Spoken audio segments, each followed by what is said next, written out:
Sí, tengo una duda. Y es que la verdad que no he encontrado como una respuesta en la palabra. Sí, mi hermano. Entonces, el Señor nos dice en Éxodo 3:22, dice, sino que dice desde el 21, haré también que ese pueblo mío halle gracia en los ojos de los egipcios para que al partir no salgáis vacíos, sino que cada mujer ha de pedir a la vecina y a su casera alhajas de plata, oro y vestidos preciosos, vestiréis con ellos a vuestros hijos e hijas y despojaréis a Egipto. Y entonces en el 11 dice también, dirás pues a todo el pueblo que cada uno pida a su amigo y cada mujer a su vecina alhajas y de oro, de plata y oro, ¿cierto? Y bueno, si seguimos la concordancia, mi hermano, en este éxodo, en varias partes encontramos como pidan esas alhajas, pidan esto, ¿cierto? Y entonces yo decía de pronto, bueno, el Señor mandó que pidieran todas esas alhajas y todos esos vestidos y todo, pero después son esas mismas alhajas al que el pueblo da para hacer ese becerro de oro moreno. Es esas mismas alhajas, eso debe tener un significado. Pues para mí, yo creo que eso debe tener un significado o un significado de que cuando el pueblo entregó todas esas alhajas para hacer el becerro de oro, debería de haber sido como el quebrantar toda la idolatría que había de Egipto, que a pesar de que lo hicieron, no lo hicieron desde su corazón. Entonces, tengo como esa duda y no lo he podido como conectar, no he podido conectar esos versículos, ¿sí, mi hermano? Entonces, esa es mi inquietud. Ah, bueno, según, sí, en la escritura no hay como otros textos que tengan así una relación y que podamos tener una conclusión clara en el punto que usted plantea. Los estudiosos de Israel, según algunas deducciones que ellos sacan, según algunas conclusiones, dicen que es muy claro que el pueblo cuando le pidió a Aarón que hiciera fiesta, y que hiciera fiesta porque no se sabía qué pasaba con el enviado del Eterno, con el representante del Eterno, con el embajador, y que pues ya quién sabe cuándo volvería, si sería que volvía, que entonces hicieran ellos la fiesta al Eterno y que la organizaran, y que había que hacer un becerro y que había que hacer toda una programación de un evento al otro día para hacer toda esa festividad, toda esa celebración. Entonces, claro que ellos tenían una cantidad de plata, de oro, tenían vestidos, tenían una cantidad de riquezas y de valores, porque todo eso lo habían traído de Egipto. Y lo habían traído de Egipto porque el pueblo egipcio dice que el Señor les dio a los hebreos gracia ante ellos. Ellos por el afán, por la angustia, que iban a ser muertos todos y que esos hebreos nada que salían y que mientras estuvieran ahí se iba a acabar lo poquito que quedaba de ellos y de Egipto. Entonces estaban dispuestos a entregar lo que fuera, con la condición, con la esperanza de que ya ellos no estuvieran más ahí, que salieran. Entonces ellos como esclavos, como sirvientes, que tenían tantos años ahí, muchos habían muerto en el transcurso de los años a causa de la esclavitud, tantos decretos que se dieron para torturarlos, para martirizarlos, para matarlos, para exterminarlos. Entonces ellos no tenían de dónde tener todas esas alhajas y todas esas riquezas. y es como el pago que el Señor les da, que hace que los egipcios reconozcan la compensación que tienen que hacer a esa labor a la cual los hicieron pasar esos trabajos forzados, y pues todo eso que tienen ellos allá en el desierto es ese pago que recibieron, ese pago que el Señor hizo que los egipcios les tuvieran que reconocer. Y esos recursos, ellos invierten de esos recursos, invierten de esos tesoros, que son unos tesoros que el Señor se los dio, y los invierten para dedicárselo a los ídolos y para hacer una fiesta de idolatría. Entonces, pues se entiende que fue eso. Es como que el Eterno hizo una justicia, un acto de justicia, una obra de justicia con su pueblo, y las riquezas injustas que los egipcios se habían apropiado a costa de la misma vida, de la misma sangre y del esfuerzo de su pueblo, hizo que así fuera que ellos la utilizaran para la idolatría, para las perversiones que ellos lo quisieran utilizar. El Señor hace un acto de justicia y que le reconozcan a su pueblo y le entreguen toda esa riqueza, le entreguen todos esos tesoros. Entonces, de esa manera, el Señor hace como una purificación, una redención de el sentido con el que Egipto, con la codicia y con la avaricia que Egipto reunía todos esos tesoros, que tuvieran que en un momento dado ser sueltos, ser generosos, ser dadivosos, estar dispuestos a entregarlo todo, y al caer en las manos de su pueblo elegido, de su pueblo protegido, de su pueblo escogido. Entonces queda como, digamos, como purificado ese tesoro, como limpio, al Eterno hacer esa obra de justicia. Y el pueblo, en lugar de usar esos recursos para darle el agradecimiento, la honra, la adoración a Eloa, coge ese material y vuelve y lo profana, vuelve y lo pisotea, vuelve y lo convierte en una cosa abominable, despreciable, al punto que cuando Moshe baja, hace volver polvo toda esa abominación, toda esa iniquidad, y se las hace tomar en el agua, vuelta polvo, convertida en polvo, como parecido a lo que es después la ceremonia que el Señor establece de las aguas amargas para la mujer adúltera. Sí le resuelve en alguna forma la inquietud, la pregunta. Sí, More, que Bueno. no le encontraba como un sentido. O sea, ¿por qué les dio todo ese tesoro y después prácticamente se pierde? Sí, Sí, porque los seres humanos, gracias, More. las cosas que el Señor santifica, las cosas que el Señor purifica, las cosas que el Señor nos regala, y todas las facultades que nos da, que las deberíamos destinar para su honra, su gloria, para su servicio, finalmente las desperdiciamos malbaratándolas para propósitos que no son santos, que no son dignos.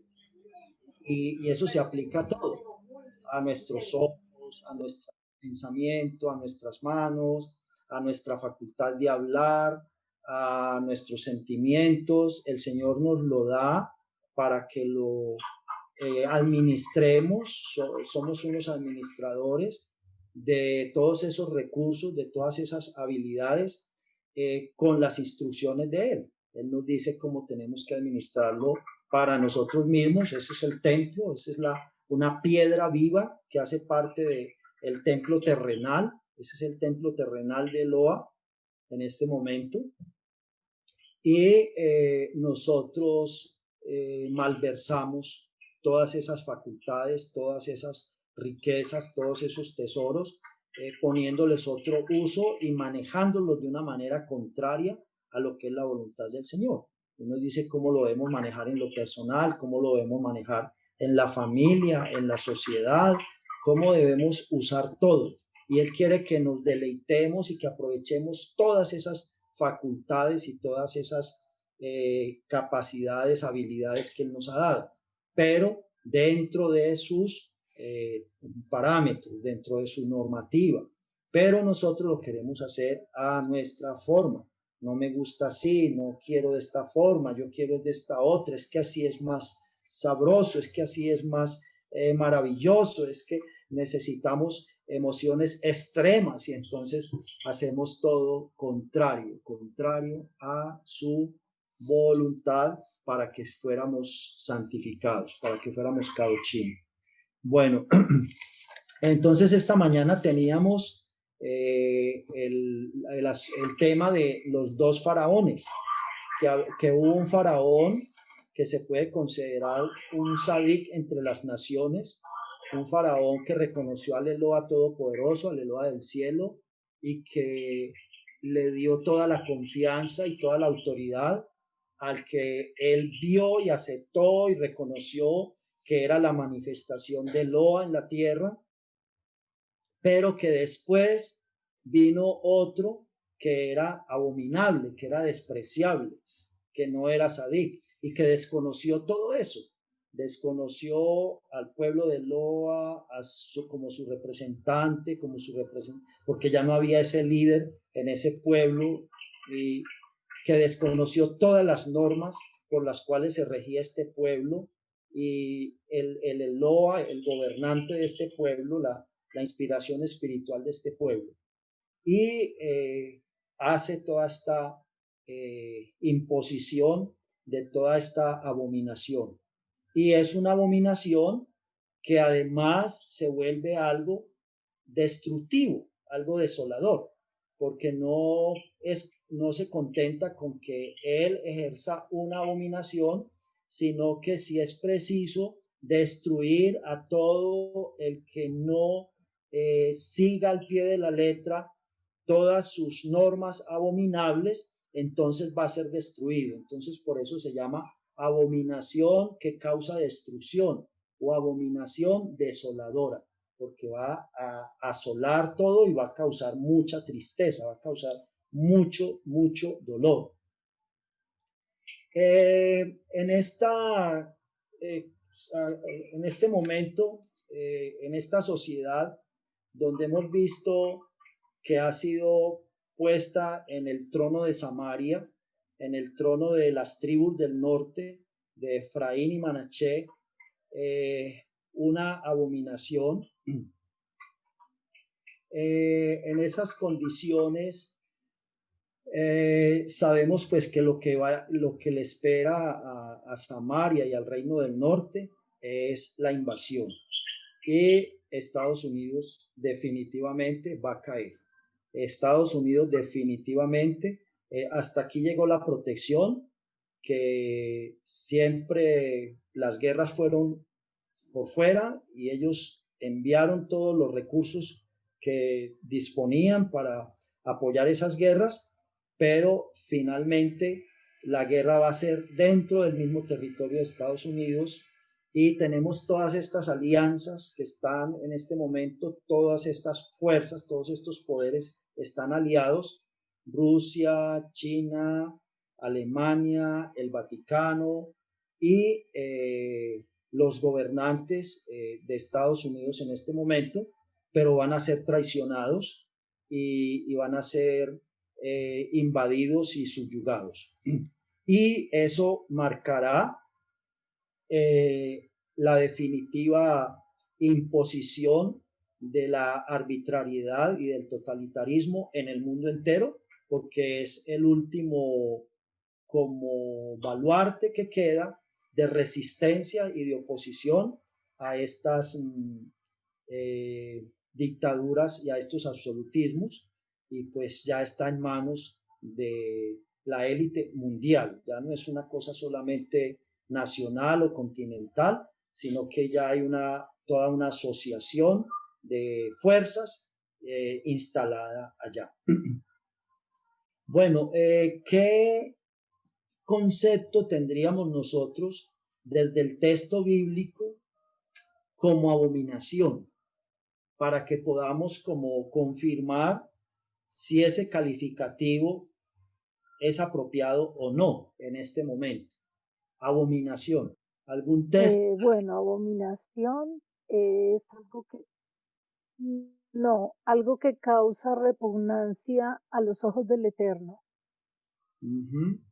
Algo que causa repugnancia, que causa rechazo, por lo mismo como perverso, por lo mismo opuesto que es a lo limpio, a lo puro, a las normas, a la santidad del Eterno. Muy bien. Por favor, vamos a Devarim 7:26. Devarim 7:26. Entonces, ese es el sentido o el concepto de abominación o abominable de acuerdo con las escrituras. Algo que está en una oposición y trae una degradación a esa persona o a esa entidad, a esa institución o a esa nación que lo aplica, que lo practica, y pues a las personas que lo sigan, a la familia, etcétera. ¿Quién tiene el texto, por favor? De Devarim 7:26, Deuteronomio. Jorge 7:26. Sí, señora. Por acá ya lo tiene la hermana Elsie. Y no traerás cosa abominable a tu casa, para que no seas anatema. Del todo la aborrecerás y la abominarás, porque es anatema. Bueno, entonces nos habla de que hay cosas abominables también, no solamente comportamientos, actitudes, intenciones, sino también objetos, por el origen que tengan o por el uso que se les ha dado. Entonces el Señor declara que eso es una cosa abominable, que no la traigamos a nuestra casa porque va a causar para nosotros y para nuestra familia maldición, o sea, anatema. Entonces ahí hay dos términos. Entonces lo abominable, lo que el Eterno desprecia, es probable que traiga maldición. No va a traer bendición, no va a traer santidad, salud, salvación, va a traer todo lo contrario, maldición, condenación, perderse. Primero de Romanos 21:26. Romanos 1, 21-26.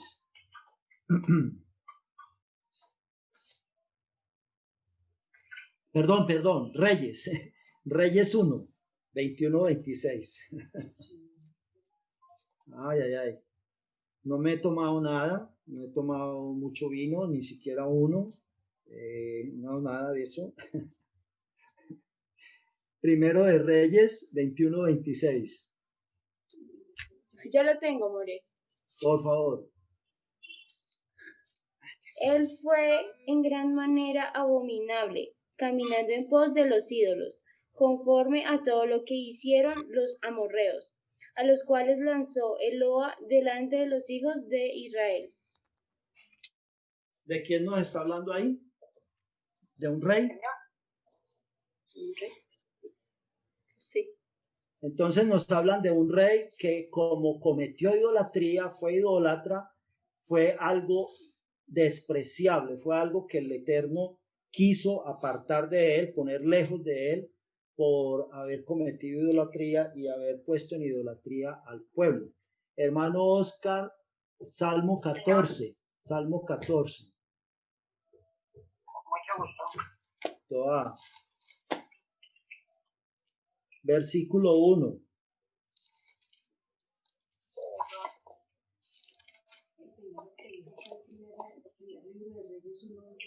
Veintiuno, 26.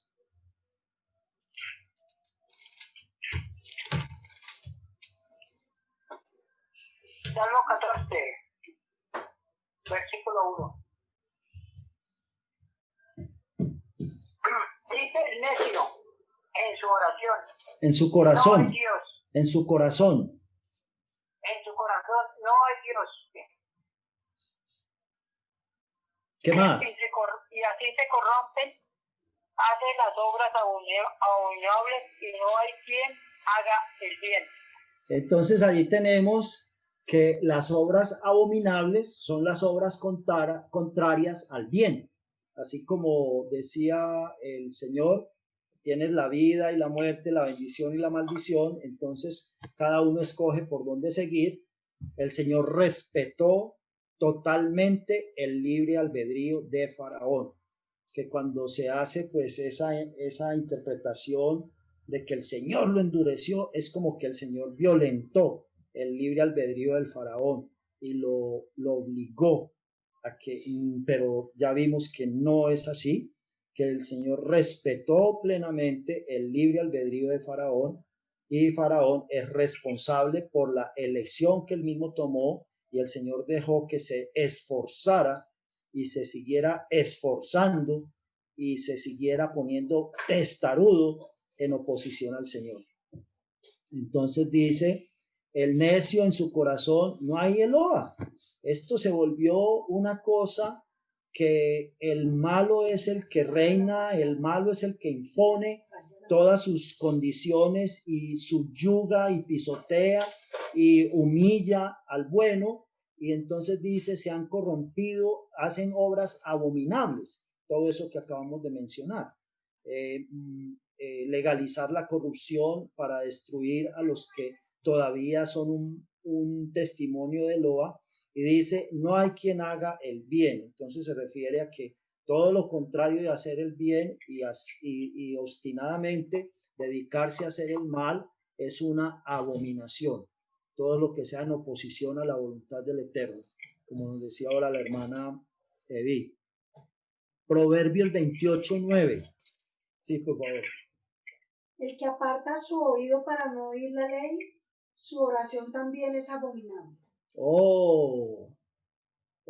Quiere decir que yo puedo orar, que yo puedo alabar al Eterno, que yo puedo celebrar sus fiestas, que yo puedo estudiar su palabra, pero no lo obedezco y hago las cosas a mi manera. Y entonces el Señor dice que toda esa abodá que yo le hago a Él, que todo ese servicio y esa oración que yo le hago es abominable. Entonces yo puedo estar adorando a Dios y tratando de servirle, pero de una forma que para Él es abominable. Para Él. Yo racionalmente y humanamente y con mis justificaciones y con mis argumentos, voy a decir, no, pero ¿cómo puede ser? Eso no es así, porque hay otros que ni siquiera lo quieren adorar, ni siquiera lo quieren reconocer y lo rechazan totalmente. Es que el Señor prefiere que seamos o calientes, calientes o fríos, fríos. Y entonces ya ese se sabe que es abominable y que está para echar a la candela. Pero el otro no se sabe qué hacer con él, porque es con esa bondad, con ese fervor, con ese servicio al Eterno, pero al mismo tiempo con esa desobediencia. Aquí se está refiriendo a desobediencia a propósito, a desobediencia con conocimiento, a desobediencia porque prefiere elegir según su camino que según la voluntad del Eterno y no quiere esforzarse, no quiere tallarse, maltratarse, acondicionarse a la disciplina, como nos dice Yeshua. Por lo que padeció, aprendió a obedecer. No quiere padecimientos hasta aprender a sujetarse al Eterno plenamente en ejercicio de su libre albedrío y disposición de su voluntad a la voluntad del Eterno. Tan amable es Oseas 9.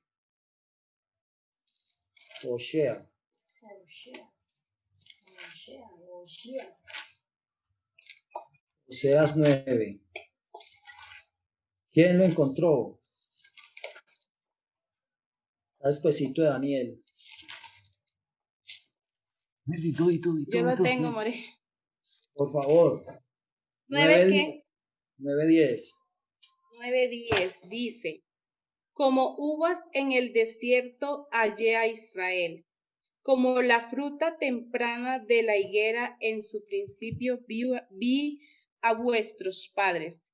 Ellos acudieron a Baal Peor, se apartaron para vergüenza y se hicieron abominables como aquellos que amaron. Como aquello que amaron. O sea, amaron a Baal Peor. Baal Peor es un ídolo, una cosa abominable, y cuando vamos a servir a esas cosas abominables, nos hacemos abominables. Eso es claramente lo que estamos viendo en este momento en el Israel actual, en las tribus de Efraín y Manaché, que encabezan todas las ovejas perdidas de la casa de Israel a través del mundo, que han amado a Baal Peor a través de sus gobernantes y a través de mucho pueblo que los han engañado y los han convencido, y se apartaron para su vergüenza y se hicieron abominables como eso que amaron. Entonces esto es lo que estamos viendo en nuestros ojos a una escala macro, a una escala mundial y de una manera así ostentosa, y muchas personas no lo captan, muchas personas no lo entienden, muchas personas están dopadas, pero otras sí están alertas de parte de Loa, de parte de su Rúa, sí están lúcidas y están con ese discernimiento. Y esto va a ser de todas maneras muy sorpresivo, aún para los de discernimiento, de cierta forma. Tan amable es Ezequiel 8. Ezequiel 8, versículo 9. Ezequiel. Y Esquiao. Dice, me dijo luego, entra y ve las malvadas abominaciones que estos hacen allí. Entonces, empecemos desde el 5. Por favor. ¿Desde el 5? Sí. Y me dijo, hijo de hombre, alza ahora tus ojos hacia el lado del norte. Y alcé mis ojos hacia el norte, y he aquí al norte, junto a la puerta del altar, aquella imagen del celo a la entrada. Me dijo entonces, hijo de hombre, ¿no ves lo que estos hacen, las grandes abominaciones que la casa de Israel hace aquí para alejarme de mi santuario? Pero vuélvete aún y verás abominaciones mayores. Y me llevó a la entrada del atrio, y miré, y he aquí en la pared un agujero. Y me dijo, hijo de hombre, cava ahora en la pared, y cavé en la pared, y aquí una puerta. Y me dijo luego, entra y ve las malvadas abominaciones que estos hacen allí. Diga. Entré pues y miré, y aquí toda forma de reptiles y bestias abominables y todos los ídolos de la casa de Israel que estaban pintados en la pared por todo alrededor. Y delante de ellos estaban 70 varones de los ancianos de la casa de Israel y Jaazanías, hijo de Safán, en medio de ellos. Bueno, continuemos. Entré pues y miré, y aquí toda forma de reptiles, bestias abominables, todos los ídolos de la casa de Israel que estaban pintados en la pared por todo alrededor. El 11, por favor, siga.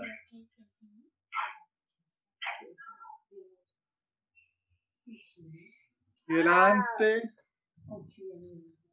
delante de ellos estaban 70 varones de los ancianos de la casa de Israel y Jaazanías, hijo de Safán, en medio de ellos, cada uno con su incenciario en su mano, y subía una nube espesa de incienso, y me dijo, hijo de hombre, ¿has visto las cosas que los ancianos de la casa de Israel hacen en tinieblas, cada uno en sus cámaras pintadas de imágenes? Porque dicen ellos, no nos ve el Eterno ha abandonado la tierra. Me dijo después, vuélvete aún, verás abominaciones mayores que hacen estos. Y me llevó a la entrada de la puerta de la casa de Adonai, que está al norte, y aquí mujeres que estaban allí sentadas, endechando a Tamuz. Luego me dijo, ¿no ves, hijo de hombre?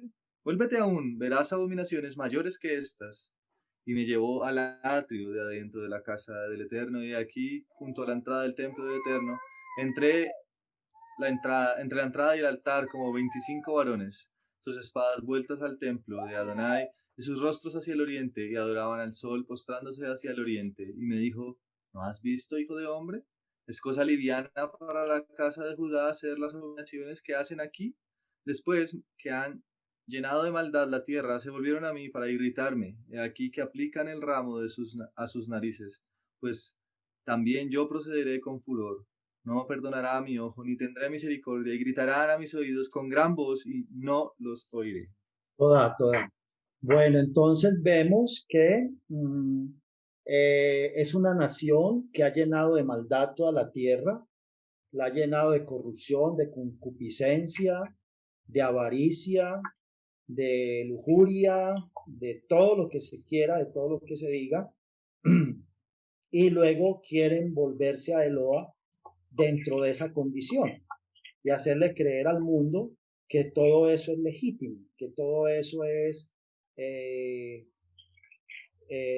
buena voluntad, santidad, todo eso es lo apropiado para una sociedad justa, equitativa, incluyente, misericordiosa, generosa, tolerante, paciente. Y pues muchas personas dicen que va a engañar aún a los escogidos.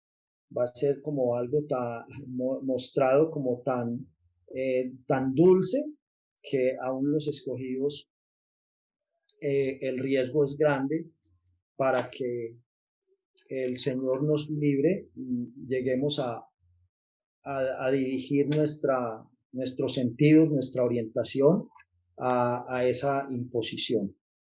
De acuerdo con lo que decíamos esta mañana, ¿ustedes qué consideran, a quién consideran sería un personaje muy apropiado para dirigir un departamento de salud en un estado, en un régimen como estos? ¿Qué clase de persona sería muy apropiada para dirigir un departamento de salud? ¿Qué se imaginan? En lo físico, es una persona que tenga... Pues no sé, eso dependería de los intereses. Dependiendo de esos intereses. Derechos o son torcidos, o sea, así mismo se le diría a la persona. Dependiendo de esos intereses y de esos propósitos y de esa forma de legislación, ¿qué clase de persona sería muy apropiada a encajar como cabeza de un departamento de salud? Pues lo esencial es que debe ser un profesional de la salud, un médico. Pero ¿qué clase de persona? Como ser humano. Sería bueno que los que conocemos del Eterno oráramos que si está la voluntad perfecta del Eterno, colocar a una persona que el Eterno le dé la autoridad en su corazón, tenga esa ayuda del Eterno para elegir los que lo van a acompañar. Bien, habíamos dicho que se puso en vigencia la ley de la no discriminación. Prohibido discriminar a cualquiera por cualquier situación, menos por situaciones de conciencia. Eso sí es válido, discriminar y atropellar y hacer lo que sea cuando son asuntos de conciencia y de creencia, pero de acuerdo con la ley que se quiere implantar, no es válido discriminar o cuestionar o estar en desacuerdo con otro tipo de situaciones, con otra clase de cosas. Entonces, el Departamento de Salud no se puede negar a una cantidad de solicitudes que hagan personas con ciertos propósitos y con ciertos intereses. ¿Qué persona sería muy adecuada para dirigir un departamento de salud así?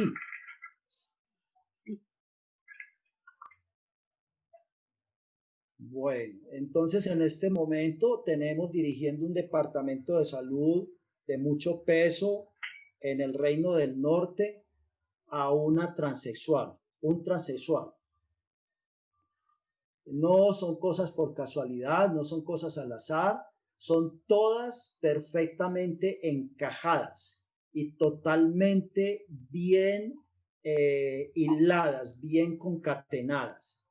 Todo lo tienen muy detalladamente, muy minuciosamente programado y establecido.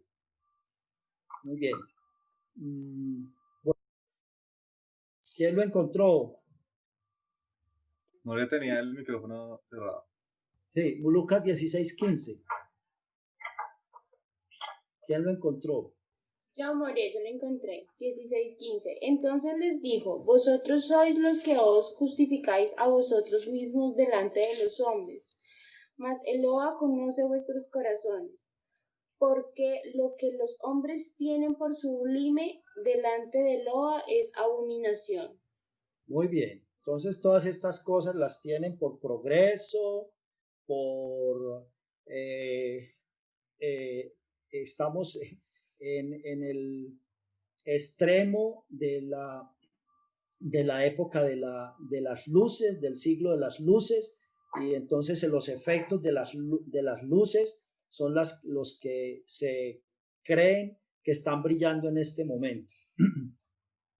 Pero eso es justificándonos delante de los hombres y también pretendemos que nos estamos justificando delante del Eterno. Y tenemos un trono que ha sido como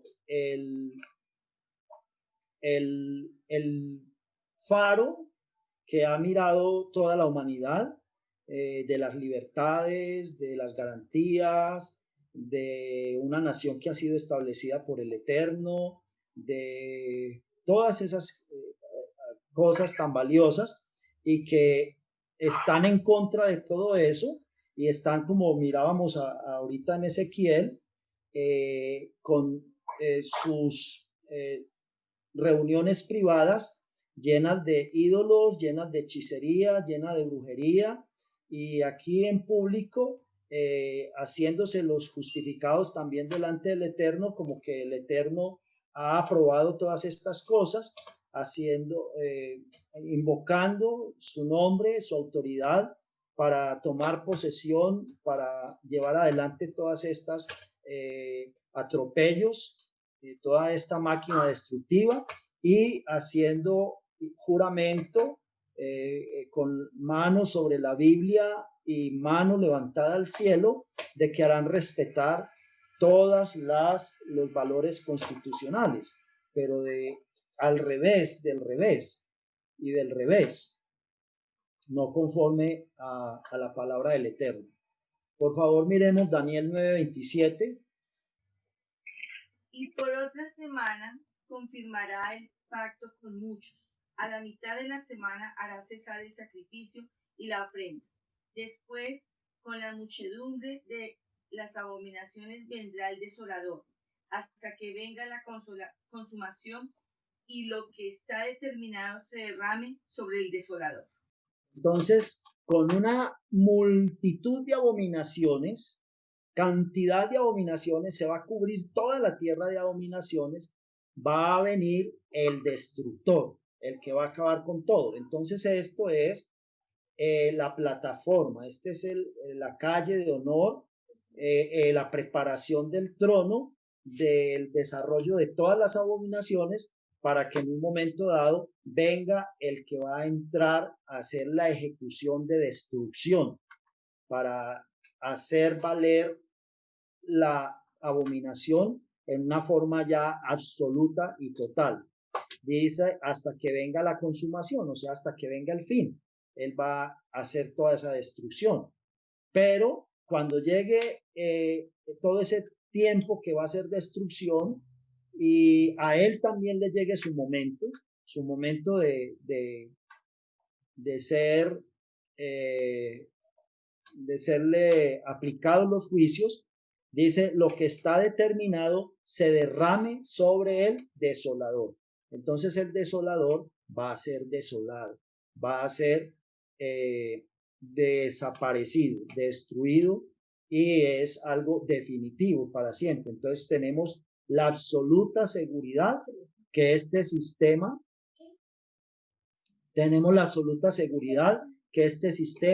no prevalecerá. Que este sistema tendrá mucho poder, dominará durante mucho tiempo, acabará con muchos, pero finalmente será desaparecido por completo de sobre la faz de la tierra y no habrá más de ellos ni siquiera el recuerdo. Por favor, Daniel 11.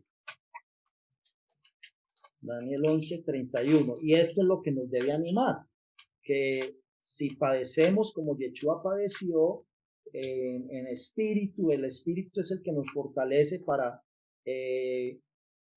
milagrosamente resistir. No es violentamente, porque vemos que Yeshua agarró el reino de los cielos, pero no lo agarró con violencia, sino que lo agarró con resistencia, con valentía, Y estuvo valiente, estuvo esforzado, con hasá, se esforzó. Mientras los otros se esfuerzan por ir en contra del Eterno, él en medio de esa imposibilidad, de esa oposición que no le permitía facilidades para ir a favor del Eterno, se esforzó en ir en función de las cosas del Eterno. Entonces, sí. 11. Sí. Por favor. Sus fuerzas profanarán el santuario de la fortaleza, quitarán el continuo y pondrán la abominación asoladora. Ok, toda. Entonces, lo que hemos visto que se acaba de ocurrir en Samaria, en la capital de las tribus perdidas del pueblo de Israel, está próximo a ser instalado en Jerusalén. Dice, se levantará de su parte tropas. Entonces esto lo van a hacer por la fuerza. Esto lo van a hacer con el poder de un brazo armado. Y ese brazo armado va a rodear este país y esta ciudad y los va a poner casi a punto de destrucción. Entonces los judíos creen que yéndose todos y acumulándose en Israel, que ya es su patria y que tienen los derechos a ser respetados y a ser protegidos, allí no les va a pasar nada. Y es ahí donde van a ser tomados todos juntos, todos los que lleguen allá. Y dice, de su parte, o sea, del desolador, se levantarán tropas que profanarán el santuario y la fortaleza, así como hemos visto profanar el lugar que ha sido como el referente de las libertades y de los derechos, y quitarán el continuo, eso ya se quitó, eso y poco a poco va a ser desmontado completamente. Y en el caso de las cosas santas, pues quitarán, será la ofrenda, la adoración, la alabanza, la boda al Eterno, y pondrán esa cosa abominable, impondrán toda esa norma ya, y que finalmente va a causar destrucción completa. Por eso el Señor dijo, cuando vean a Jerusalén rodeada de ejército, huyan de Jerusalén, y los que estén afuera no traten de ingresar ahí. Otro de los decretos que se dio es que, por ejemplo, mientras España tiene una ley que prohíbe a cualquier entidad del gobierno, a cualquier oficina pública, hacer manifiestas preferencias de ideologías o de asuntos de conciencia o de creencias, está prohibido por la ley en España. Entonces, toda oficina gubernamental tiene que ser neutra.